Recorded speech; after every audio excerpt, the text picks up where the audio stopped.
I remember the exact moment my stomach began to twist itself into anxious knots, like some internal alarm finally blaring through weeks of oblivious calm. It was a Tuesday afternoon, the kind of day I'd usually let slip by in a routine of half-finished spreadsheets at work and microwaved leftovers at home. But something about that Tuesday rattled me from the second I noticed my wife's phone screen lighting up again and again with text messages. She never used to be so secretive, yet lately she'd been clutching that phone like it was a winning lottery ticket.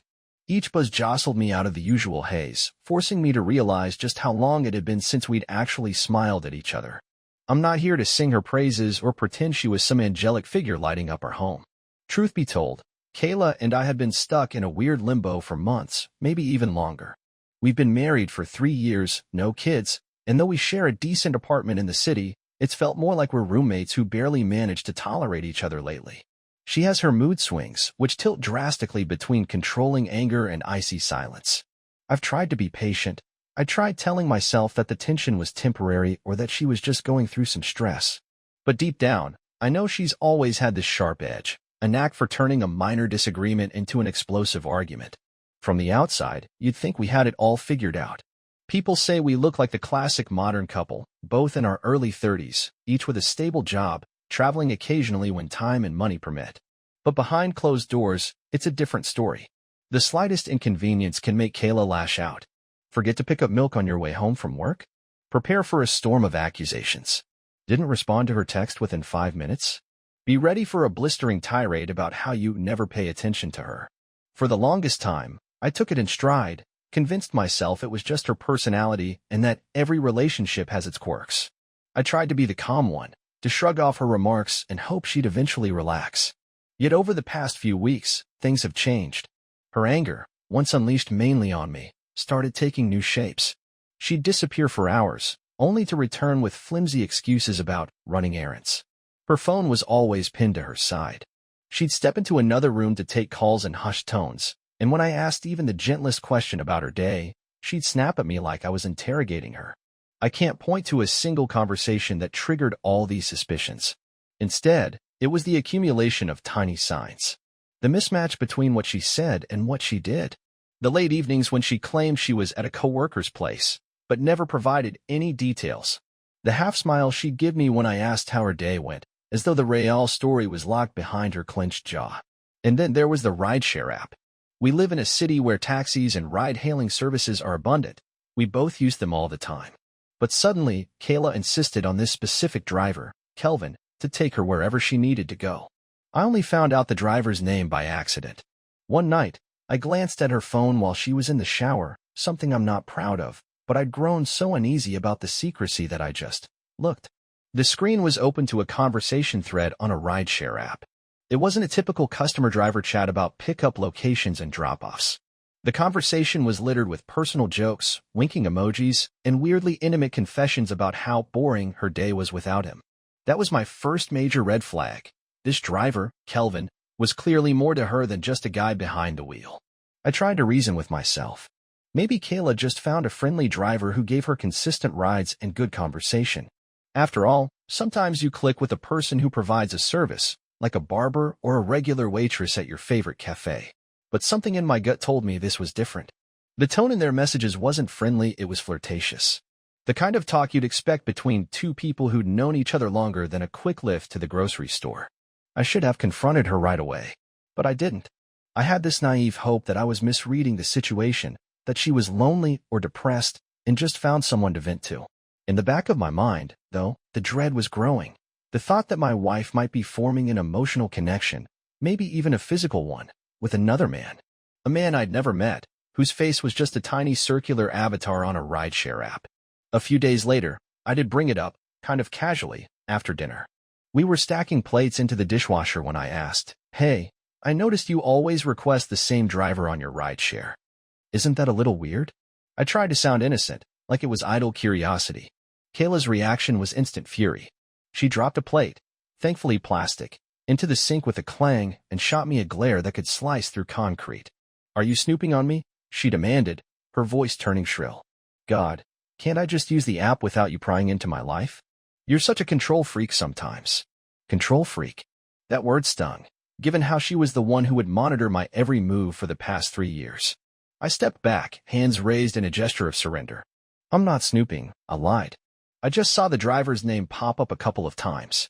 You always call him. I was curious. She huffed, tossing a dirty fork into the sink with a loud clatter. I like him, okay? He's reliable, and he's nice. Unlike half the creeps out there. Then she stormed off, leaving me alone with the half-loaded dishwasher and a sinking feeling in my gut. That night, she stayed up late in the living room. I heard her giggling on the phone, speaking in hushed whispers. When I poked my head around the corner, she quickly ended the call. Don't you know how to knock? She spat, though I was standing in an open doorway. Tension thickened the air between us like a looming thundercloud ready to crack open. Yet I forced myself to back off. Arguing with her is like stepping into quicksand. Every protest only sinks me deeper into frustration. Days turned into a week, and my nerves twisted tighter with every after-work ride she took with Kelvin. She would come home later and later, even though her job shift hadn't changed. Once or twice, I asked if she wanted me to pick her up from work, just to do something considerate. The look she gave me was pure disdain. I'd rather not drive in your old, smelly car, she said, rolling her eyes. I can't remember a more hurtful remark she'd made about me in a long time, though plenty had come close. Still, the biggest blow was the realization that I didn't fully know this person I called my wife. Sure, I'd always recognized her harsh streak, but I never considered she might be downright deceitful, stashing secrets away, lying to my face. A few nights ago, I spotted a credit card statement on the kitchen table listing restaurants and bars I'd never even heard of. When I asked Kayla about them, she said something about meeting an old high school friend. Yet the friend's name she provided had never come up before in all our years together. Her eyes darted around like trapped birds as she tried to concoct her tale. I didn't push too hard. I was too drained, too uncertain. But the threads of her story started unraveling faster than she could weave them. She'd slip up on the details of her so-called meetups, times and places not adding up, phone calls she claimed were from work. Each contradiction wrenched at my heart. In the past, I might have believed her, but after reading those flirtatious messages with Kelvin, I couldn't close my eyes to what was becoming increasingly obvious. She was lying. About everything. Another time, she came back from shopping in a taxi with a brand new driver whose face I'd never seen. She stormed into our place, fuming about how the incompetent rideshare system messed up her schedule and how she had to settle for a different driver. The rest of that night, she was on edge, yelling at me for not having dinner ready, barking at me to stop looking so suspicious. It was absurd. I was just watching TV, waiting for her to come home, yet she treated me like a criminal. In hindsight, I realized these moments were the puzzle pieces I needed to see the bigger picture, though at the time, I was too busy trying to keep the peace and not escalate her anger. I found myself tiptoeing around her, afraid to ask the questions that churned in my mind. Are you seeing someone else? Why are you lying to me about everything? When did we become strangers? Part of me feels pathetic admitting this, but I was still hoping that maybe it was all in my head, that maybe her hysterical behavior was just a passing phase of stress or dissatisfaction. After all, no one gets married thinking it'll end in betrayal or heartbreak. But the tension in our apartment grew more suffocating with each passing day. Even the air felt heavier, as though weighed down by the unspoken accusations between us. She was never particularly patient or sweet, but her level of hostility had reached new extremes. She started nitpicking everything I did. If I folded the laundry, she'd refold it, telling me I couldn't do anything right. If I cooked dinner, she'd barely touch the meal, claiming it was overcooked, or undercooked, or just bland. Any attempt at conversation turned into a battlefield of harsh words and snarky comebacks. I tried to remain calm. I reminded myself not to lash out, because somewhere in the back of my mind, I still cherished the hope that things could be fixed, or at least we could talk this through. But I was naive. I had no clue how deep her lies went, or how far she was willing to go to keep them hidden. And the worst part is, I didn't suspect the true extent of what was happening right under my nose. Kelvin, her so-called friendly, reliable driver, had become more present in her daily routine than I was. I was just the man who paid the bills and tried to maintain civility in a home that felt more and more like a hostile territory. If only I had paid attention sooner. If only I had forced a confrontation or demanded answers. Maybe it wouldn't have come to this. Maybe I wouldn't have spent so many nights staring at our wedding photo hanging in the hallway, wondering where that hopeful couple went. Instead, I let the days roll by, each one deepening my suspicion, each one corroding the last shreds of trust one had in my wife. And then there was that Tuesday, 2 weeks after I first stumbled upon Kayla's bizarrely intimate chats with Kelvin, when everything felt like it was teetering on the edge of some massive reveal. I was working from home that day, trying to focus on a presentation my boss needed by Friday. Kayla was supposed to be out until evening. Yet around lunchtime, I heard her laughing voice in the hallway outside our apartment door. My heart kicked into overdrive. Was she home so soon? I muted my laptop, straining to hear what she was saying or who she was saying it to. Then I recognized his voice for the first time. I couldn't make out the exact words, but it was definitely a man's voice. Deep, playful, speaking to her in a warm, teasing tone. She giggled again, that airy, girlish laugh I hadn't heard from her in ages. My mind instantly conjured an image of the driver I'd never met but suspected more than anything. For a moment, I thought about flinging the door wide open and confronting them on the spot. But a strange mix of fear and curiosity froze me in place. I tiptoed toward the door, pressing my ear against the wood, hearing only muffled whispers and more laughter. Then the footsteps receded down the hallway. I waited, heart pounding, until I was sure they'd left. When I finally did open the door, hand shaking, mind racing, I saw only an empty hallway. No sign of Kayla or her companion. My gut twisted violently. If that was Kelvin, then she wasn't even shy about bringing him near our apartment. Was this some kind of game to her? My head spun with possibilities. Maybe she'd forgotten something inside and swung by with him in tow. But the thought of her being so brazen almost made me sick. That was the moment I felt a shift in my resolve. No matter how much I feared the conflict, I knew I couldn't let this continue without answers. I went back inside, ignoring my mounting workload, pacing the living room like an animal in a cage. The hours dragged on. Kayla didn't come home until late evening, slipping into the apartment with a scowl on her face. I wanted to demand to know where she'd been, but the glare she gave me stopped me cold. She looked at me as though I was the intruder in our own home, and I realized in that second just how disconnected we'd become. I wish I could tell you I found the courage that night to call her out on everything, but I didn't.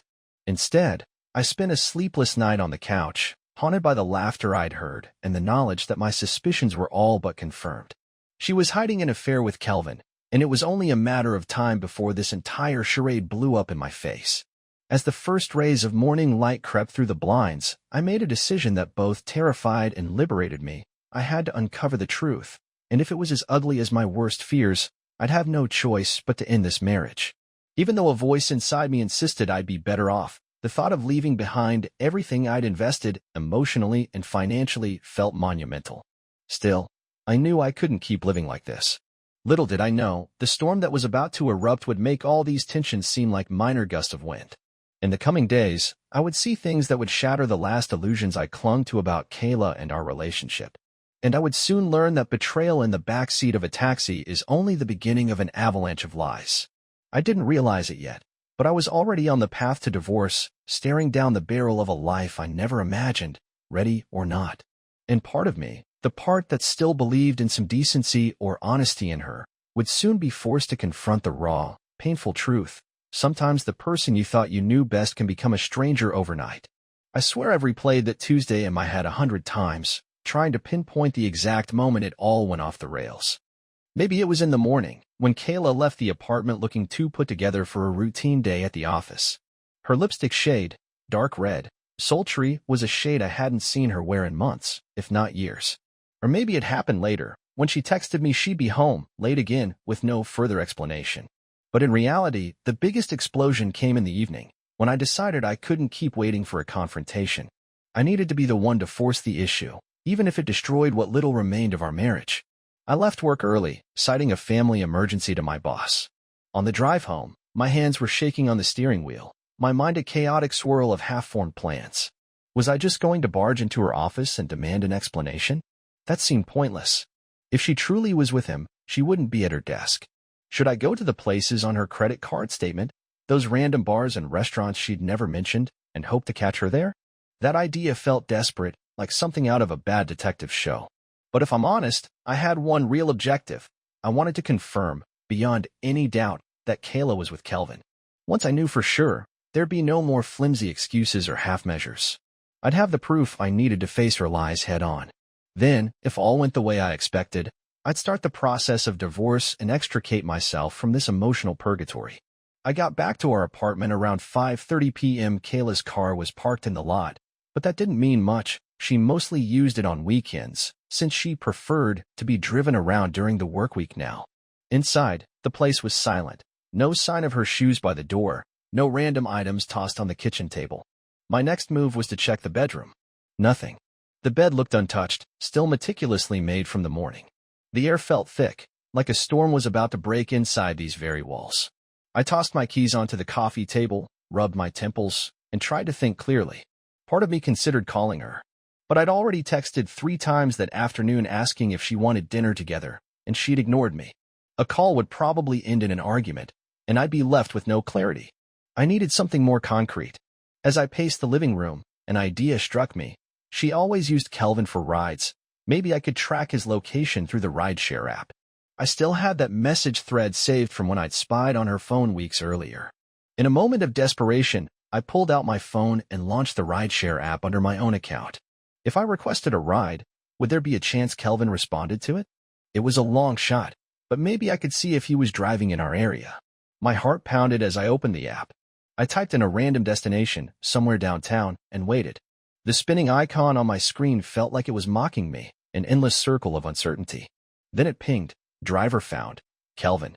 My chest constricted. This was it. He was only 5 minutes away, apparently on a route near our apartment complex. I could almost feel my pulse rattling in my neck. If he was still in the neighborhood, maybe Kayla was with him right now. Part of me wanted to cancel the ride and hide under the covers, but I couldn't. Not now. I grabbed my jacket, flew out the door, and started pacing the front of our building. The app showed Kelvin's car, an older sedan, driving down the main street, inching closer to our location. As the minutes crawled by, I scanned every vehicle that turned the corner, half expecting to see Kayla in the passenger seat. Finally, an aging gray sedan pulled up to the curb, the license plate matching the one on my screen. I forced myself to breathe and strode over to the car. The driver's side window slid down. Inside sat a man around my age, maybe a bit older, with short cropped hair and an easy grin. "You the one who requested a ride to downtown?" he asked, glancing at his phone. I froze for a moment. This was Kelvin, the Kelvin. And Kayla was nowhere to be seen. Yeah, that's me," I muttered, feeling my nerves spike. I opened the back door and slipped in. The interior smelled faintly of cologne and stale fast food fries. He started the trip, merging back into traffic. I was so rattled I couldn't think of a subtle approach.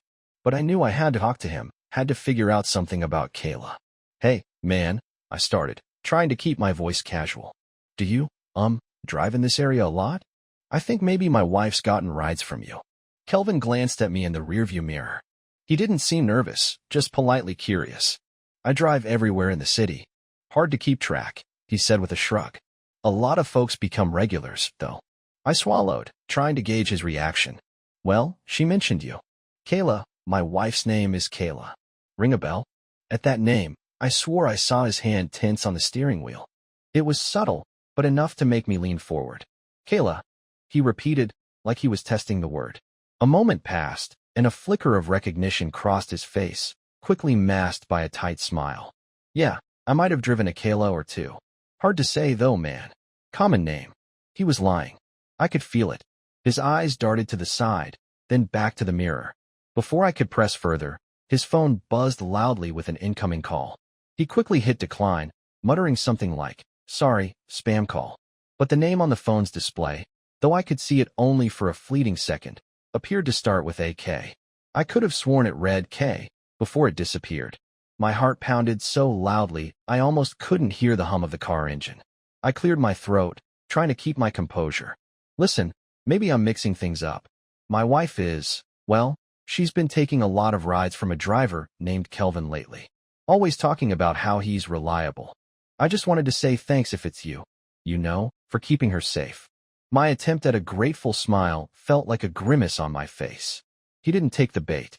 He kept his gaze forward, occasionally flicking to the mirror. "Sure, no problem," he finally said. "I do what I can." I stared out the window, mind racing. So this was the guy Kayla was texting at odd hours. He might have been the one in the hallway with her, the one who made her giggle like a teenager. The question was, how much further had things gone? And was I going to lose my nerve now that I was literally sitting in the back seat of his car? My phone vibrated in my pocket. I fished it out to see a text from Kayla. My stomach flipped as I read it. "Staying late again. Don't wait up. That was it. A forward message. I looked at the time. 6:15 p.m. Something inside me snapped. I leaned forward again. Hey, actually, could you drop me off at that gas station up ahead? I changed my mind about going downtown. Kelvin blinked, but didn't argue. Sure thing. When he pulled up to the station, I forced a courteous smile and handed him a cash tip, hoping he wouldn't suspect anything more. As I got out, I made a show of saying, "Thanks, man. Appreciate it. I'll give you a good rating." He nodded, returning the polite facade. I waited until he drove off, then jumped into my own car, which I'd parked on the side street. With the rideshare app still open on my phone, I watched Kelvin's position inch away on the map. My heartbeat thundered in my ears.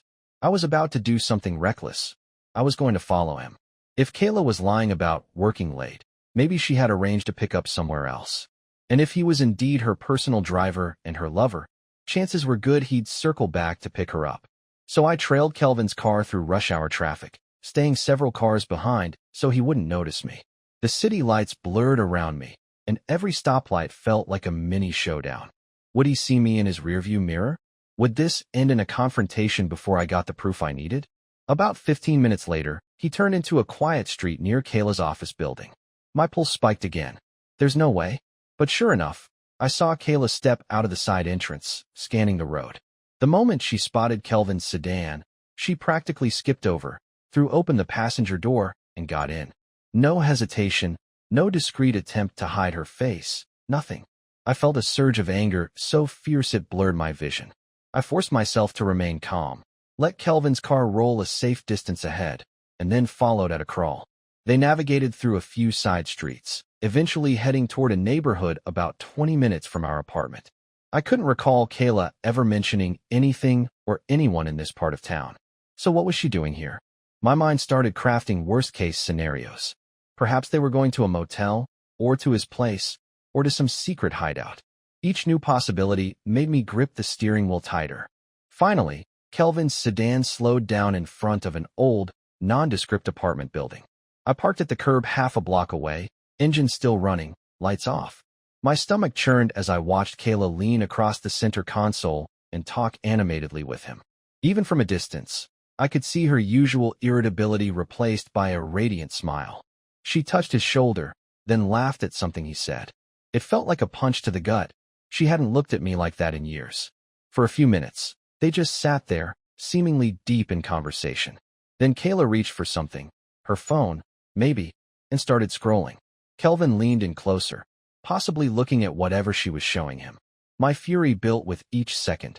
I was on the verge of storming out of my car, but I hesitated. I wanted undeniable proof, a scenario so clear that no excuses or lies could bury it.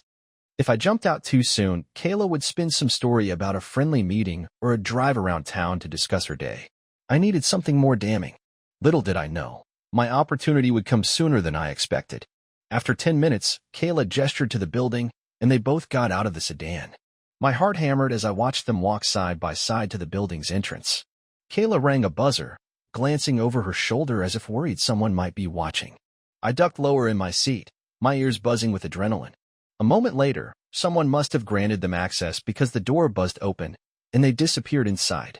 I sat there, stunned and shaking for what felt like an eternity. Every muscle in my body screamed at me to follow them. But another part of me said, what if you see something you can't unsee? This conflict raged in my head until, finally, the choice was taken from me. Because they emerged from the building just 15 minutes later, Kayla looking annoyed, waving her arms in an argument with Kelvin. The building doors swung shut behind them, and it was clear from their body language that something inside had gone wrong. Kelvin shook his head, raising a hand defensively, and Kayla stomped back toward the car, her posture rigid with anger.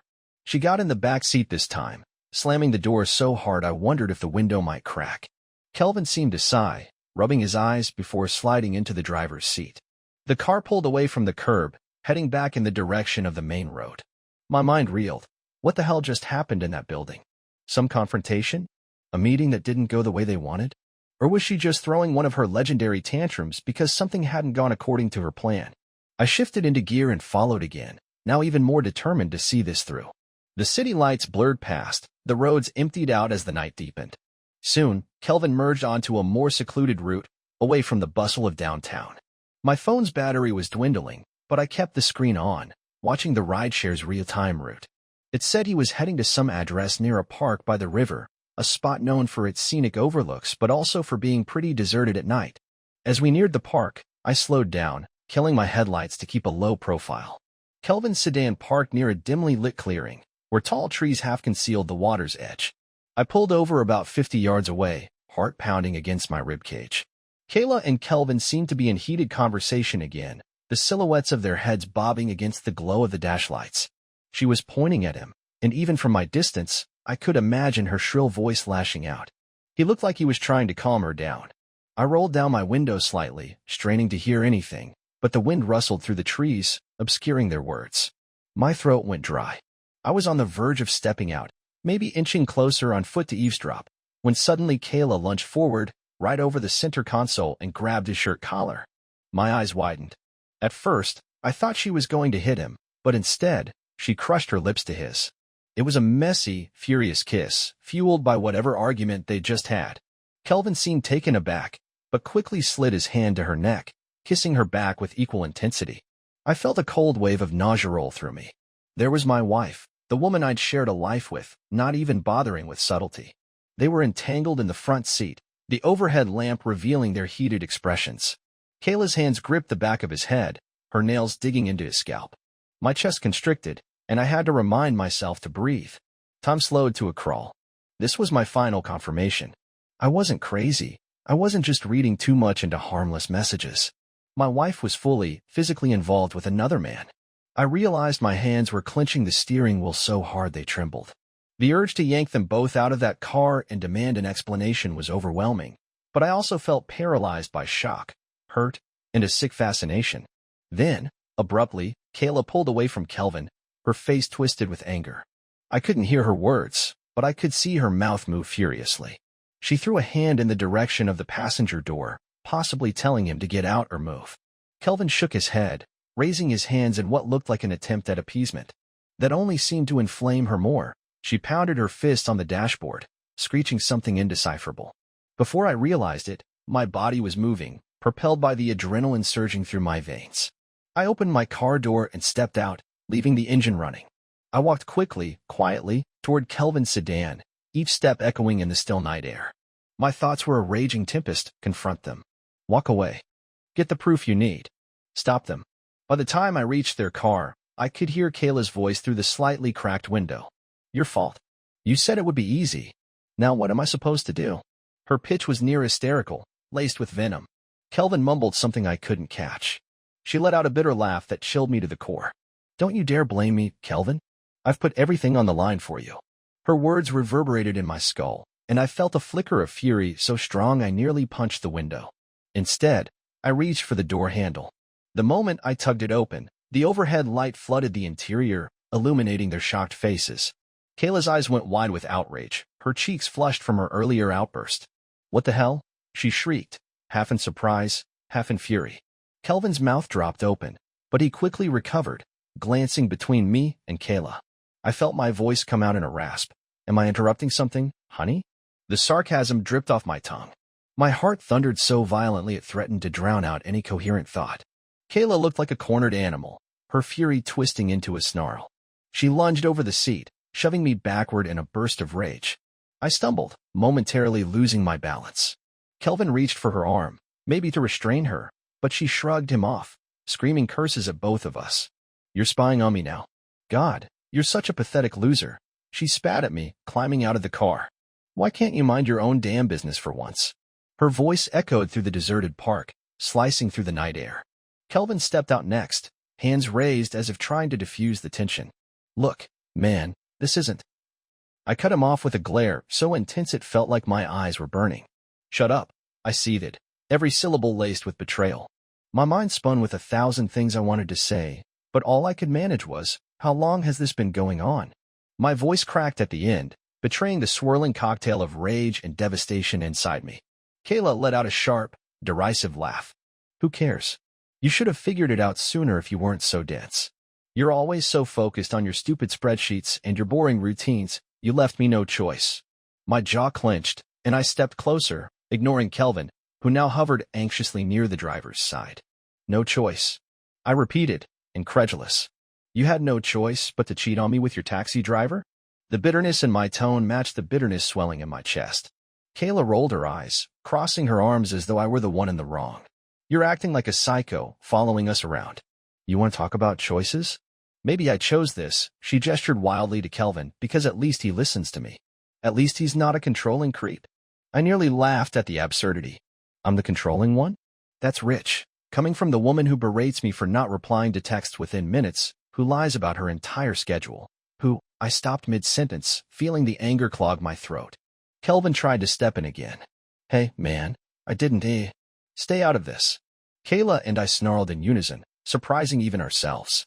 For a split second, we glared at each other like old enemies meeting on a battlefield. The night air stilled around us, as if it, too, were holding its breath. Every fiber of my being ached with betrayal. I thought back to our wedding day, the glimmer of hope we both carried, and the slow deterioration that led us here. Me, standing by a parked car at a lonely riverside, my wife raging like a wounded animal, and her lover looking on, unsure whether to step in or flee. Kayla broke the silence first, her voice quivering with fury. You have no idea what I've been through, okay? If you hadn't been so dull, so predictable, I wouldn't have. I raised a hand to stop her. Enough, I said, my tone surprisingly calm. I've heard enough. My gaze flicked to Kelvin, whose face was etched with discomfort. I don't know what she's told you, but I'm done playing the fool. You can have her. Take her wherever the hell you want. Kayla's eyes flashed. You think that scares me? You think I care if you're done? Newsflash, I was planning on leaving anyway. You're just too pathetic to realize it. Her words hit me like a physical blow, but I refused to let it show. Instead, I steeled myself, drawing in a slow breath. I'm filing for divorce, I said, each word cutting through the tension like a knife. First thing tomorrow. Good. Kayla snapped, though a flicker of uncertainty crossed her face. At least then I don't have to pretend anymore. I stared at her in disbelief, part of me still astonished that we'd reached this vicious edge. Then, without another word, I turned on my heel and marched back to my car. Behind me, I heard Kayla hurl one last insult, something about me being an inadequate excuse for a husband. I didn't even flinch. All my energy was focused on putting one foot in front of the other, on not allowing myself to collapse from the emotional tsunami raging inside me. The engine roared to life as I started my car. In the rearview mirror, Kayla stood next to Kelvin, her arms flailing in that theatrical way she does when she's furious, presumably yelling at him now. For a second, I almost pitied him. But then I remembered how he'd kissed her with no hesitation, and any sympathy drained away. Tires crunching on gravel, I drove off, leaving them both behind in the darkness.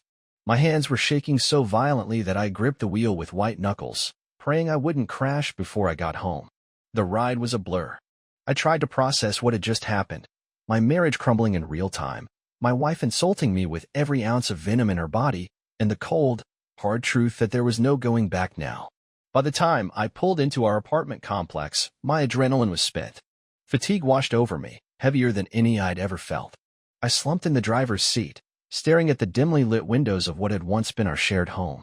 A suffocating sadness settled in my chest, mingling with the rage that still simmered beneath my skin. Eventually, I forced myself to go inside. The place was as silent and empty as I'd left it. In the hallway, that wedding photo still hung crooked on the wall, mocking me with the memory of happier times. I walked past it, heading straight for the bedroom. My suitcase sat in the closet, an object I rarely used because Kayla and I almost never traveled together anymore. But now, it seemed like the only logical step. Pack my things, get out. Yet as I stood there, staring at the empty suitcase, I felt paralyzed again. This was really happening. I would leave behind this apartment, this life, and all the illusions I'd clung to for far too long. The finality of it was suffocating. Part of me wanted to collapse onto the bed and sob, but the tears wouldn't come. Anger and betrayal burned so hot, they dried up any sorrow.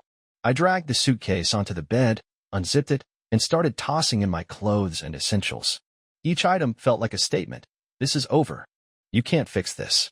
She doesn't deserve another chance. But a darker voice in my mind hissed, you deserve this for not being better, for letting your marriage grow stale. I tried to ignore that voice, but it slithered through the cracks in my self-esteem, taunting me with guilt and shame.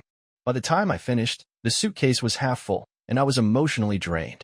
Slumping onto the bed, I grabbed my phone. True to her word, Kayla hadn't sent a single follow-up text. She hadn't called, hadn't come storming in. Maybe she was still with Kelvin, or maybe she was wandering the streets. I didn't care anymore. All I knew was that I was done. Tomorrow, I'd contact a divorce lawyer. Tomorrow, I'd take the first steps toward untangling our finances, our lease, and every piece of this failing marriage. Tomorrow, I'd do what needed to be done to free myself from her toxic grip. But before that, I just needed a few hours of oblivion. I trudged into the living room, collapsed on the couch, and stared at the dark TV screen. My reflection looked haggard, older somehow. My mind replayed the scene at the riverside, Kayla's vicious face, Kelvin's uneasy posture, the acidic words she flung at me. If there was one shred of solace, it was the realization that I didn't have to live under the weight of her lies anymore. The truth, as ugly as it was now out in the open. Tomorrow, the rest of our life, separate lives, would begin. And though the future seemed dark and uncertain, a part of me felt a strange relief. Yes, the heartbreak was real. Yes, the betrayal was crippling. But maybe, just maybe, I could find a path forward now that her secret was laid bare. And with that thought lingering in my mind, I let the exhaustion pull me under, hoping that when the morning came, I'd find the strength to deal with whatever fresh madness Kayla would undoubtedly unleash next. I woke up the next morning to the awful sensation that someone had driven a spike of ice straight through my chest. For a brief, disoriented second, I forgot everything that had happened. Kayla's outburst, her blatant affair with Kelvin, my decision to file for divorce. Then reality came rushing back like a punch to the gut. The place was eerily quiet, no trace of my wife's usual morning stomping, no accusatory questions about why I'd left a dish in the sink or forgotten to fold the laundry. The clock on my phone read 7:58 a.m. Despite sleeping in my clothes and tossing half the night, I dragged myself off the couch. I had a plan for the day: call a divorce lawyer, call out of work, or maybe just show up late, depending on how the day unfolded, and figure out the next steps. My half-packed suitcase loomed in the bedroom, reminding me of the permanent changes that were about to rip through my life. I shuffled toward the kitchen, half expecting to find Kayla at the table, arms folded, glaring at me. But no, she was gone. The only sign of her was a series of dirty footprints near the front door, like she'd tracked in mud at some point overnight. My mind flashed to the night before, picturing her stumbling back in after midnight, probably stewing with anger or hopped up on adrenaline from that confrontation. A wave of bitterness rolled through me. How had we come to this? 2 days ago, I was merely suspicious. Now, I was certain. I checked my phone. No new texts, no missed calls. The last conversation we'd had was a screaming match near a riverbank. I pressed my lips together, refusing to let the darkness of that memory crush me. Instead, I refocused. If I was going to start this divorce process, I had to be methodical. Step 1. Find a lawyer. I settled at my laptop, coffee in hand, and started Googling local divorce attorneys. My budget was tight, but I also needed someone competent enough to handle the potential storm Kayla might unleash. Her capacity for manipulation wasn't exactly a secret to me anymore. After reading a few reviews, I found a firm that specialized in complex divorces, which felt like an omen. I dialed the number, half expecting to get a voicemail. Instead, a chipper receptionist answered on the first ring, and I stumbled through an explanation of my situation. She offered a consultation that same afternoon. My pulse kicked up. This was happening, really happening. Step 2. Work and logistics. I fired off an email to my boss, mentioning a sudden family issue that required immediate attention. Apologies were typed in neatly, but my mind wasn't on it. My heart was pounding too loudly. There was no going back after today. Step 3. Pack more of my stuff. I returned to the bedroom and hovered over the half-packed suitcase, feeling a pang of reluctance. This was still my home, well, our home, though it never felt less like a shared space than at that moment. Should I take everything now, or should I wait until after I spoke to the lawyer? My eyes flicked to the closet, to Kayla's clothes. Would she burn my things out of spite if I left them here? My mind churned with questions I'd never had to consider before. In the end, I decided to leave most of it for the moment. I'd take the essentials, spend a night or two at a motel, and figure out a more permanent living arrangement once the legal process was underway. Unexpected disruption number 1. A knock at the door. I was zipping up my suitcase when I heard someone banging on the front door. My first, irrational thought was that it might be Kayla, but she'd never knock, she had keys.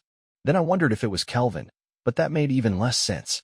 My heart hammered as I approached the door, sliding the chain lock in place before opening it a crack. On the other side stood a middle-aged woman I recognized only vaguely. I realized she was our building manager, Diane. She had a clipboard in her hands and a nervous expression crinkling her brow. "Good morning," she said stiffly. "Is Kayla home?" I frowned, confused. "No. I'm not sure where she is." "Why?" Diane pressed her lips together. "We received a noise complaint from last night. Loud yelling, door slamming, possibly a domestic dispute.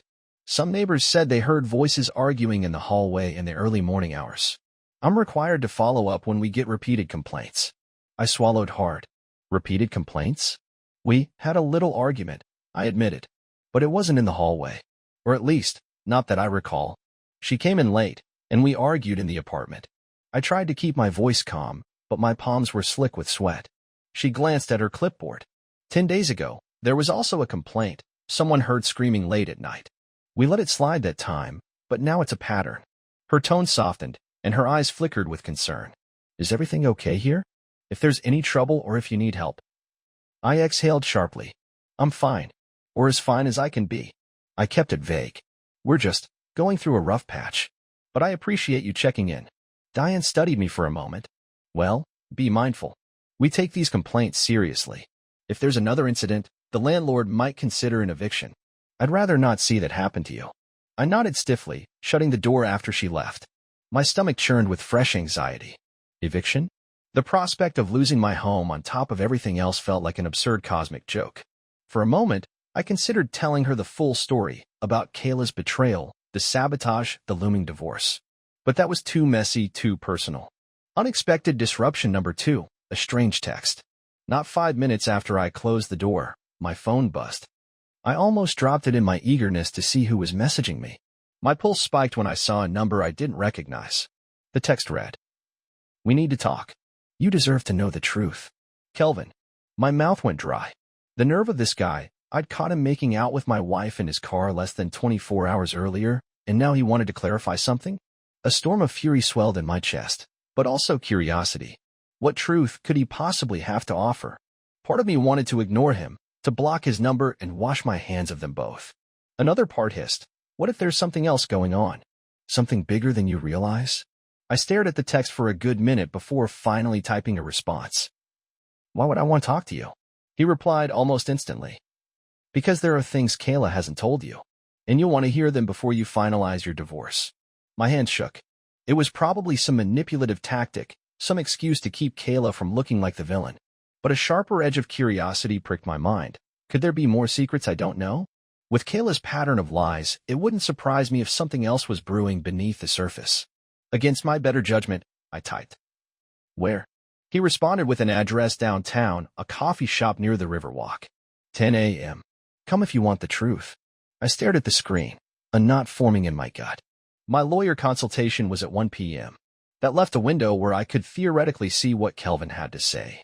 Maybe I need closure, I rationalized. Maybe it'll help me brace for whatever Kayla pulls in the divorce. Unexpected disruption number 3, Kayla's vanishing act. Before I left, I tried calling Kayla's number, more from a twisted sense of duty than any genuine desire to speak with her. Predictably, it rang to voicemail. I hung up without leaving a message. If she was with Kelvin, or anywhere else, she obviously wasn't going to pick up. Her silence unnerved me, but I forced myself to focus on the plan. I double-checked my suitcase, stuffed with clothes, toiletries, a few valuables, and lugged it out to my car. I figured I'd keep it in the trunk until I found a motel or extended stay place. With one last glance at the apartment door, I locked it and headed off. The drive downtown was excruciating, my nerves roiling like a pit of vipers. Every stoplight felt like an interrogation. Why are you doing this? Why meet the man who helped destroy your marriage? But I couldn't shake the possibility that Kelvin's truth might protect me from a nasty surprise during the divorce process. A tense meeting at the coffee shop. The coffee shop was a quaint, bustling place with warm lighting and the scent of roasted beans that might have been comforting under normal circumstances. I spotted Kelvin immediately. He was seated at a small table near the window, baseball cap pulled low.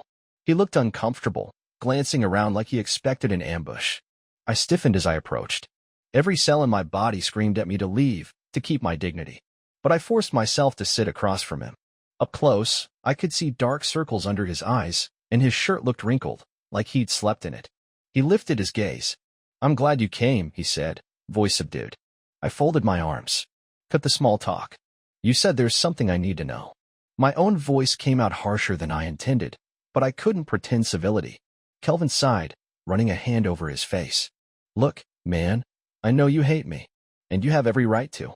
I messed up, but it's more complicated than you think. A bitter laugh escaped my throat. Complicated? You slept with my wife. End of story. He lowered his head. I did, yeah, but she told me you two were separated, that you'd been living apart for months. He glanced up, hesitation etched across his features. I mean, I should have known better, but I believed her at first. My jaw tightened. We lived together, genius, and we were definitely not separated. He nodded grimly. I figured that out. Eventually. But by then, it was, well, I was in deep. He paused. I actually liked her. And she needed me. Kept telling me this sob story about how you were emotionally abusive, that you never let her leave the house unless it was for work. Stuff like that. Rage flared in my chest. That's a bold-faced lie. She's the one who's been controlling and lying. Not me. Kelvin stared at the table. I know that now. But at the time, she'd, cry and tell me you threatened her if she so much as talked to another guy. She said she was waiting for the right moment to finalize her separation. I believed her because I was an idiot who wanted to be the hero. He scoffed at himself. I should have seen through it. She can be really convincing. I ran a hand over my mouth, torn between disgust and an odd sense of validation. She'd been weaving an entire fictional narrative to justify her affair. So why are you telling me this now? He exhaled shakily. Because last night, after you left, she lost it on me. Accused me of messing up her plan when you caught us. Then she started talking about how she was going to take you for everything you have in the divorce, how she'd claim you were the one at fault, how he broke off, swallowing hard. She made it sound like she's been plotting this for a while, that you were just a stepping stone to a bigger life. I realized I was just another pawn in her game. A chill crawled down my spine. This is Kayla we're talking about, I reminded myself. She's capable of mind games. But the depth of her manipulation, claiming I was abusive, planning to blindside me financially, left me reeling. Kelvin's eyes flicked around the cafe, then locked onto mine. I just wanted you to know. So you can brace yourself for whatever she tries to pull in court. She's not stable, and she's definitely not above lying to get what she wants. I'm sorry for my part in all this. If you need me to confirm anything, I will. I was speechless for a moment. A swirl of emotions hammered at my skull. Relief that I'd have a witness to her lies, fury at the betrayal, despair over how twisted this had become. Finally, I found my voice. Thanks, I muttered, though the word felt hollow. But don't think this makes us friends. You still... He nodded. I know. We're not friends. I just thought you deserved to know what you're up against. I stared at him, trying to read his face. Maybe he was lying now.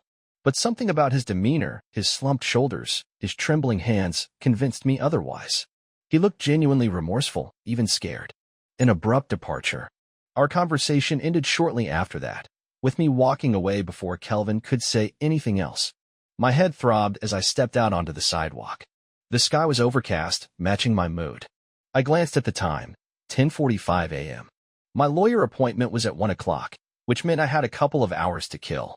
Normally, I'd have gone to work or found a quiet spot to think, but my nerves refused to settle. Instead, I ended up wandering the Riverwalk, chewing on every revelation Kelvin had dropped in my lap. Kayla had apparently painted me as a monster to him, manipulated him into a relationship under false pretenses, and was now planning to spin an equally toxic narrative in the divorce. My stomach churned. Even after discovering her affair, I'd clung to some flicker of hope that we could handle the divorce with minimal drama, split our possessions, sign the papers, walk away. But that hope had just disintegrated. Arriving at the lawyer's office. At 12:45 p.m., I pulled up to the modest, brick building downtown, where my new lawyer's office was located. My nerves were raw as I climbed the steps. Inside, the receptionist greeted me, and soon I was ushered into a small conference room lined with shelves of legal textbooks. My lawyer, Carla, was a sharp-eyed woman in her mid-40s. Her handshake was firm, her expression serious as she motioned for me to sit. So she began, lacing her fingers together on the desk. Tell me about your situation. For the next hour, I spilled everything, our marriage troubles, Kayla's affair, the confrontation in Kelvin's car, the potential meltdown last night. I even mentioned Kelvin's warnings about Kayla wanting to take everything. Carla listened intently, occasionally jotting down notes, rarely interrupting. When I finished, she sighed. It sounds like a volatile situation, and if what you say is true about your wife's manipulative tendencies, we need to prepare for a contested divorce. Are there any assets we need to be immediately concerned about? Joint bank accounts, property deeds, etc. I shrugged. We have a joint checking account for bills, a small savings account, and we're both on the apartment lease. No property ownership. We each have our own cars. That's basically it. She nodded. All right. My recommendation is to separate your finances as soon as possible. Open a new checking account in your name, only make sure your paycheck is deposited there. We'll file for divorce citing irreconcilable differences, but we'll be prepared if she tries to allege any form of abuse or wrongdoing on your part. Do you have evidence to refute that? I swallowed. Only my word and Kelvin's potential testimony. The irony wasn't lost on me, relying on the man who'd been sleeping with my wife. But I can also gather texts, times she's threatened me, even her random outbursts that neighbors might have overheard. Carla nodded. Document everything. If Kayla attempts any false claims, we'll need proof she's lying. Photos, witnesses, text messages, anything that can show her pattern of deceit. The more evidence, the better. It was overwhelming, but I felt a glimmer of determination. Understood. By the time we wrapped up, it was nearly 2:30 p.m. Carla assured me she'd begin drafting paperwork immediately and recommended I send Kayla a text or email indicating we were separating and that I was filing for divorce in writing, so there was a record of it. She also strongly suggested I avoid any face-to-face confrontations unless absolutely necessary, especially if Kayla had already tried to frame me as abusive. Back to the apartment, and another shock. My mind churned as I headed back to the apartment, half expecting Kayla to appear out of nowhere. I rehearsed in my head what I'd text her, how I'd keep the language neutral but firm. No more fights. No more storms of profanity. I just wanted a clean break. But when I reached our front door, I noticed it was slightly ajar. A spike of alarm shot through me. Had I forgotten to lock up after Diane's visit? My hand hovered over my phone, debating whether to call the police. But curiosity and stupidity pushed me forward. Inside, the scene was a mess. Furniture pulled away from the walls, cushions flung off the couch, drawers from the sideboard dumped onto the floor. It looked like a break-in, except this wasn't random vandalism. It felt targeted, personal. My chest constricted. Was Kayla behind this? Kayla. I called, stepping over scattered papers and knickknacks. No answer. My footsteps echoed ominously. The bedroom door was open, and inside, the closet was ransacked, clothes strewn everywhere. The suitcase I'd left behind was unzipped and empty, its contents tossed about. Panic flared. I rushed to the dresser where I kept important documents, passport, birth certificate, financial statements.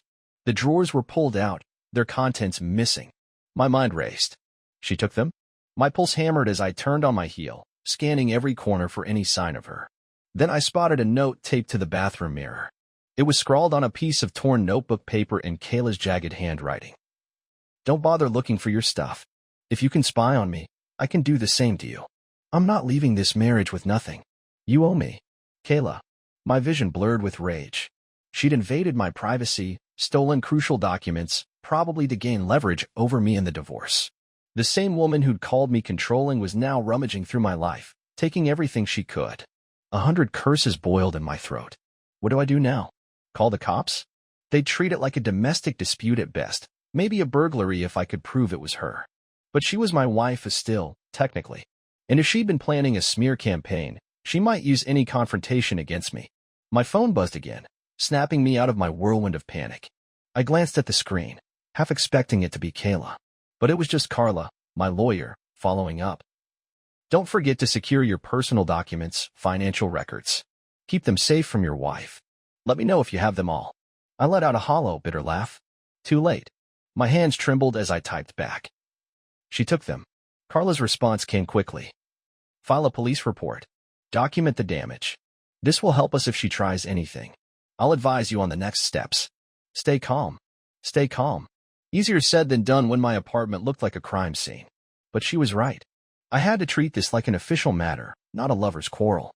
With shaking fingers, I dialed the non-emergency police line and reported a theft. The operator asked for details, and I tried to keep my voice steady as I explained that my wife had apparently stolen important documents during our separation process. The operator took my address and assured me someone would be there soon. Waiting for the police, a moment of reflection. As I waited, I sank onto the single chair left upright in the living room, head in my hands. My life had turned into a war zone almost overnight. Just yesterday, I'd been prepared to quietly file for divorce. Now I was dealing with potential identity theft, or at least theft of critical documents by the very person I was divorcing. My eyes stung, but no tears came. There was only anger and an empty, gnawing ache. In a twisted way, I felt grateful for Kelvin's warning. Kayla's reaction, this whirlwind of theft and sabotage, confirmed she was hell-bent on burning everything down if she couldn't control it. What else was she planning? My mind conjured paranoid scenarios, forging my signature, draining bank accounts, claiming I abused her physically. The possibilities were endless, and they all made me shudder. The police arrival and Kayla's timing. Two uniformed officers arrived, a man and a woman. I let them in, explaining the situation as best I could. My estranged wife had likely done this while I was out. She'd taken crucial documents, etc. The officers asked questions, took notes, and surveyed the apartment. The female officer looked sympathetic when I showed her Kayla's note on the bathroom mirror. Just as they were finishing, we heard the screech of tires outside. A door slammed, followed by the rapid clack of heels on pavement. My stomach twisted. Kayla. I braced myself, stepping into the hallway where the officers stood. Sure enough, Kayla stormed in, eyes blazing. She froze the second she saw the police, then let out a theatrical gasp. What is all this? She demanded, as if she were the injured party. One officer turned to her. Ma'am, we have a report of theft from this residence. Are you Kayla?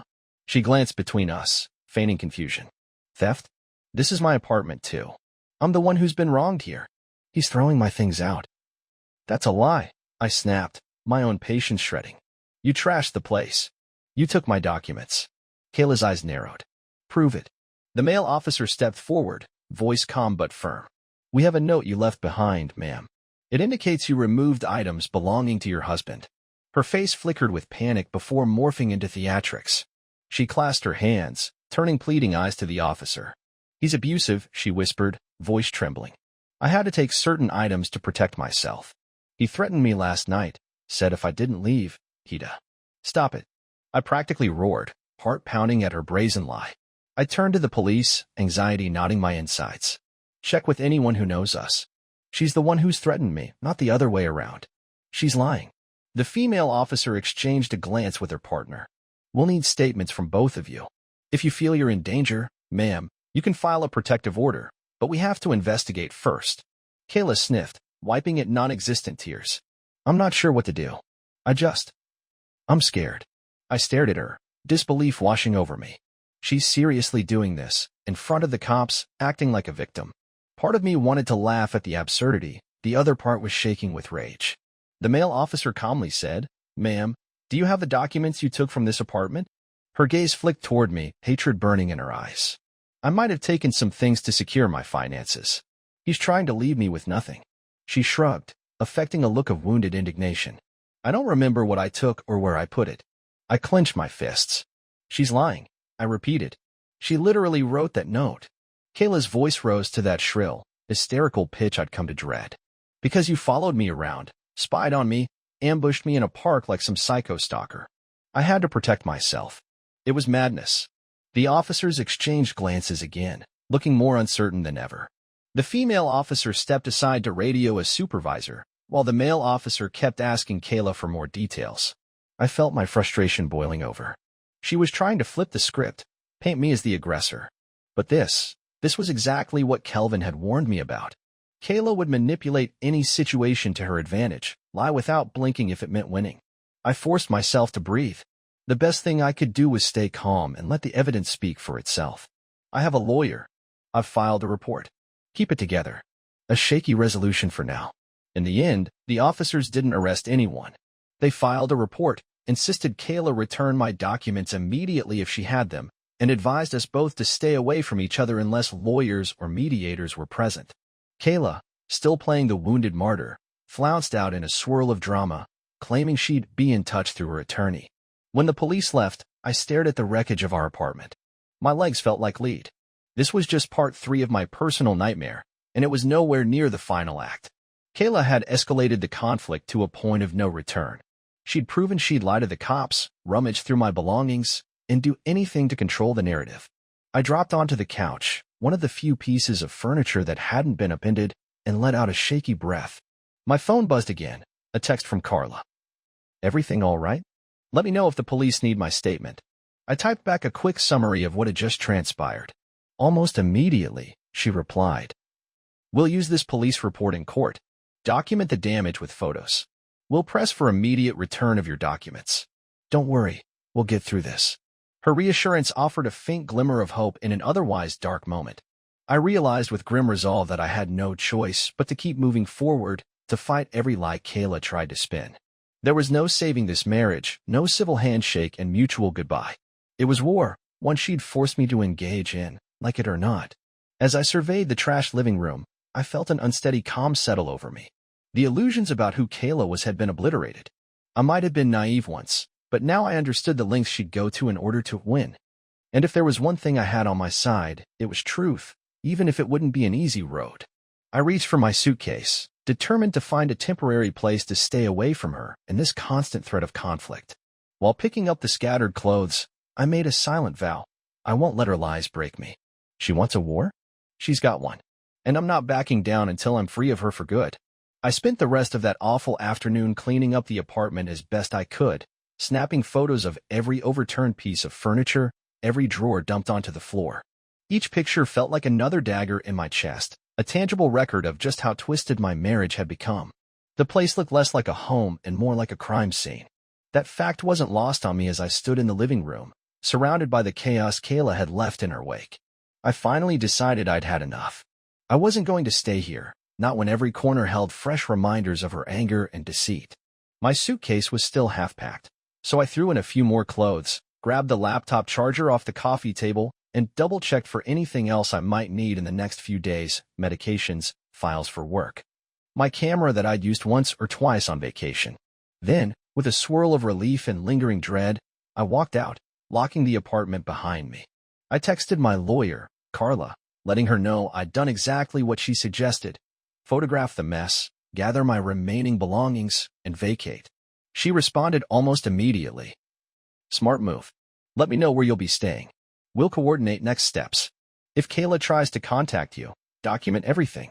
I leaned against the hallway wall, exhaling a long, shaky breath. My phone felt heavy in my hand, like it carried the weight of my entire future. "Stay calm," I told myself. "You've got a long battle ahead. A temporary refuge." I didn't want to involve friends or family in this mess if I could help it, but I also knew I couldn't afford a fancy hotel for weeks on end. So I reached out to Brian, a coworker who'd once offered me his spare room during a rough patch after college. He was a decent guy, big-hearted, if a bit nosy. When I explained what was happening, he didn't hesitate. "Dude, come crash at my place," he said over the phone, his voice taut with concern. "Stay as long as you need." I arrived at Brian's little bungalow on the outskirts of town by early evening. The place felt cozy, warm lighting, unpolished wood floors, and the faint smell of coffee lingering in the kitchen. He helped me lug my suitcase inside and offered me a beer, which I accepted gratefully. For a few moments, we just sat in his living room, the TV muted, the tension thick in the air. He cleared his throat. "So, Kayla, she really trashed the apartment? Like, physically wrecked it?" I nodded, jaw tight. "She stole my documents too. Passports, birth certificate. She's probably going to use them as leverage." The words tasted bitter on my tongue. Brian whistled low. "That's messed up, man. Messed up doesn't even begin to cover it," I muttered, pressing the cold beer bottle to my forehead. I knew she could be harsh, but I never thought she'd do something this vindictive. Brian placed a hand on my shoulder. "You'll get through this. I mean, it's not like she can just disappear with your identity. The cops are already aware, right?" "Yeah," I sighed, but that doesn't stop her from making my life hell in court. She's claiming I'm abusive now. So who knows what she'll say next. Brian's expression hardened. She always seemed a bit intense, but I never saw this coming. "If there's anything you need, money, a lawyer reference, a punching bag, just say the word." I managed a faint smile. "Thanks. I might take you up on that punching bag offer." We clinked our beer bottles in a silent toast, an odd moment of solidarity amid the worst crisis of my life. Another unwelcome surprise, Kayla's proposition. Early the next morning, I was jolted from a fitful sleep by my phone vibrating on the nightstand. Brian's spare room was small, just enough space for a single bed and a desk, so I practically flung myself sideways to grab it before it woke him. My heart lurched when I saw Kayla's name on the screen. I hesitated, thumb hovering over the decline button, but curiosity won out. What fresh horror is she cooking up now? Hello? I said, voice still scratchy with sleep. Kayla's tone was immediately accusatory. Where the hell are you? My stomach churned. That's none of your business. She let out a derisive snort. It's my business if you're trying to run away and leave me with the rent. You can't just walk out on your financial obligations. I swallowed a surge of anger. I'm not running away. I just needed a place to stay until we figure this out. You trashed the apartment and stole my documents, remember? She ignored that. You have a responsibility here. I'm not going to let you skip town and dump everything on me. Do you even care that we might lose our home? The hypocrisy of her words made me grip the phone tighter. We might lose the home because you keep inviting the police with your stunts. We got another complaint. You know they're threatening eviction because of the noise issues? And let's not forget your note implying you took my stuff as payback. Kayla's voice rose an octave. Don't blame me. You're the one making this public, going to the cops, calling in a lawyer. You could have just, She let out a frustrated growl. Look, I have a proposal for you. A bitter laugh escaped me. A proposal? Like a peaceful settlement? Because if that's what you're offering, maybe we can talk through lawyers. I'm not about to. It's simpler than that, she interjected. You can have the divorce, fine. I'm sick of you anyway. But you're going to sign over the entire savings account to me. And in return, I won't press charges for your so-called abuse. No cops, no court fights, none of it. Deal. My mind reeled. She was blackmailing me.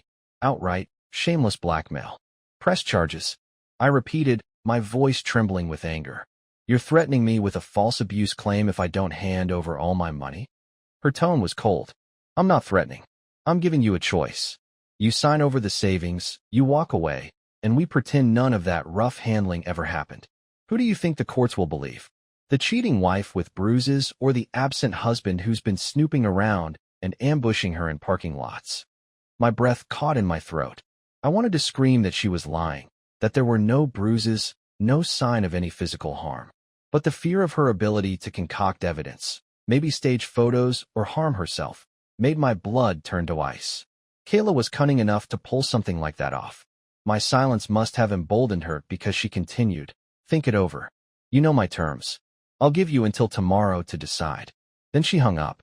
I lowered the phone slowly, my ears buzzing. Brian poked his head in, eyes bleary. Everything okay? He mumbled. Not even close, I whispered. Legal counsel and mounting tension.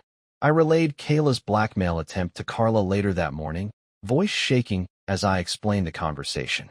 Carla listened calmly, then let out a long, exasperated sigh. She's escalating. We expected this. I don't know if I can handle this. I confessed, pressing my fingertips to my temples. She's threatening to accuse me of domestic violence if I don't turn over the money. And the worst part is, I don't even have enough evidence to prove she's lying, like physical evidence. All we have are her own history of lies and the fact that I've never been arrested or suspected of abuse before. Carla's tone grew steely. I've seen this tactic before. Here's what we'll do. We'll file a protective motion against any false claims of abuse, citing defamation. We'll also request a psychological evaluation if she insists on pressing charges. Judges take false allegations very seriously when it's proven they're fabricated. My heart pounded. But if Kayla plays victim, it could ruin me. My job, my reputation, all gone, even if she can't prove it. Carla's voice softened. I know it's scary, but try to stay calm. Document everything. This phone call, the blackmail attempt. Write it down in a journal or email me the details so it's time-stamped. We'll demonstrate a pattern of extortion on her part. Relief mingled with dread as I realized how precarious my situation was. Should I talk to Kelvin? I blurted, the question surprising even me. He's the only one who's seen her meltdown side and might confirm her manipulative behavior. Carla didn't sound thrilled by the idea. If he's willing, it can help. But be careful. He's still the man who participated in the affair. His credibility might be questioned. However, if he's truly remorseful, he might be a useful witness to her unstable actions. This has to be handled delicately. I thanked her and ended the call, anxiety gnawing at my insides. The notion of relying on Kelvin, my wife's lover, for backup made me want to vomit. But Kayla had forced my hand. If he can help prove she's lying, I might not have a choice. A war of words and friends. Over the next 2 days, Kayla blew up my phone with calls and texts, demanding an answer to her ultimatum. I ignored most of them, forwarding a select few to Carla. One particularly vile message read, "Don't test me. I have photos of my bruises. One word to the cops, and you'll be in jail. Better to lose money than your freedom." I wanted to punch a wall each time I read her threats. Instead, I followed Carla's advice. Remain calm, keep documenting, and do nothing that could be construed as harassment or intimidation on my part. Meanwhile, the rumor mill at work started churning. I'd taken a few days off to manage the crisis, and Brian told me that co-workers were whispering about me. Some claimed they'd heard Kayla's version of events. Apparently, she was telling mutual acquaintances that I was unstable and that she had to flee for her own safety. My boss even called me into a video meeting, politely asking if I needed mental health support or time off. I maintained my composure, explaining only that I was going through a difficult divorce and that any rumors of violence were unfounded. My boss sympathized but reminded me that if Kayla filed a protective order against me, it could affect company policy. Another punch to the gut. She was effectively attacking my livelihood. Kelvin returns to the scene. Just when I thought the tension couldn't get any thicker, Kelvin resurfaced. He texted me out of the blue. "We should talk again. I found something that might help you." My immediate reaction was skepticism. What could he possibly have found? A diary with Kayla's nefarious plans spelled out in bullet points? But desperation nudged me forward. Any scrap of evidence might turn the tide if she followed through on her threat. We met at a public park, not the riverside spot of our catastrophic showdown, but a more neutral area with a dog-walking path and a kid's playground in the distance. I spotted Kelvin on a bench, looking ragged. His shoulders slumped as if he carried a weight far beyond physical exhaustion. I approached cautiously. "This better not be another dead end," I said, sitting at the opposite edge of the bench. "What do you have?" Kelvin reached into his jacket pocket and pulled out a small USB drive. "I found this under the passenger seat of my car. It's Kayla's, I'm sure of it. She must have dropped it during one of our rides. I didn't think much of it at first, but I checked it last night. It has audio files on it."